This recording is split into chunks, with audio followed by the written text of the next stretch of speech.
Ağustos ayı toplu sözleşme süreci ayıydı. 2 yılda bir yapılan. Toplu sözleşmede ay başından son güne kadar yetkili sendika olarak üzerimize düşeni fazlasıyla yaptık.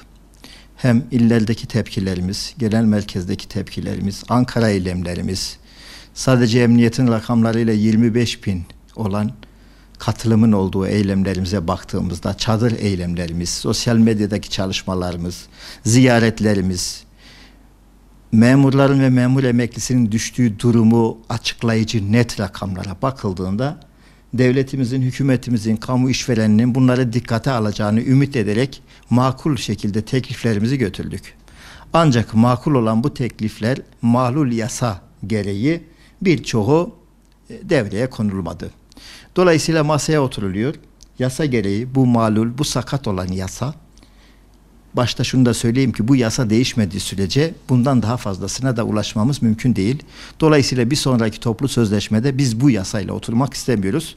Devletin, hükümetin bu konuda bir çalışma yapıp memura yakışır bir toplu sözleşme yasası hazırlamasını bekliyoruz. Yasa neyi gerektiriyor? Kamu işveren heyeti ile sendikalar adına yetkili sendikanın oturup pazarlık yaptığı bir masa. Bu masa bir genel anlamda bir pazarlık yapar. Bir de 11 hizmet koluna ait ayrı çalışmalar yürütülür. Gece gündüz çalışılıp bir ayda bunun yetiştirilme imkanı zaten söz konusu değil.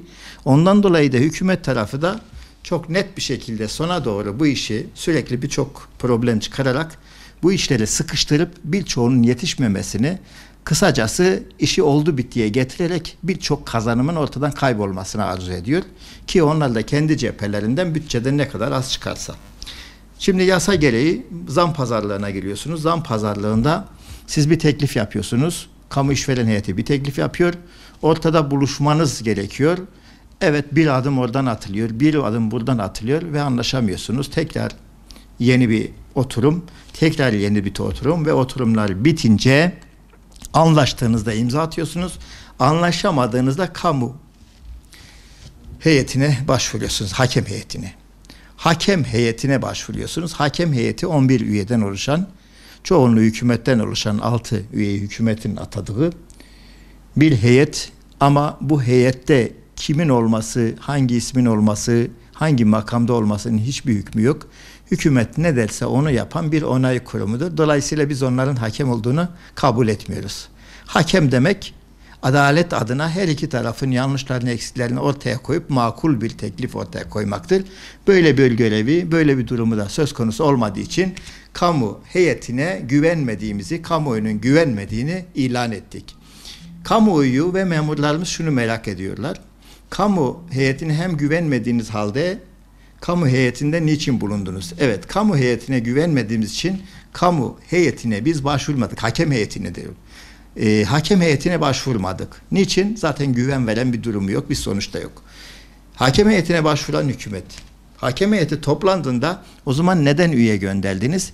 Yine güvendiğimiz için değil, güvenmediğimiz için üyeyi göndererek diğer hizmet kollarıyla, diğer dışarıdaki bizim normal zam pazarlığı dışındaki kazanımların da tekrar güvenilmediğinden onların da kaybedilmemesi adına bulunmak gerektiği kanaatiyle hem bizler hem de kamusen üye göndererek onu takip edip oradaki 58 tane kazanıma imza attıktan sonra tekrar oransal zam konusundaki kölelik durumları tabiri caizse oradan vazgeçmeyiz. Yarım puan, 1 puandan bahsetmeleri artık bizim de bu işin yürümeyeceği kanaatiyle tekrar o masadan çekilmemize vesile olmuştur. Bazı arkadaşlar bunu meclise gidebilirdi. Şunu söyleyeyim. Zaten hükümet verebilme imkanı olsaydı, vermek isteseydi kamu işveren heyeti onların adına verecekti. Aynı hükümetin yoğunluk olduğu bir mecliste de bundan daha fazlasının çıkma ihtimali yoktur. Bu toplu sözleşme yasası değişmedikçe kim yetkili olursa olsun, kim oturursa otursun bundan daha iyisini alamaz. Biz sonuç olarak bu yasayla ancak bu kadar.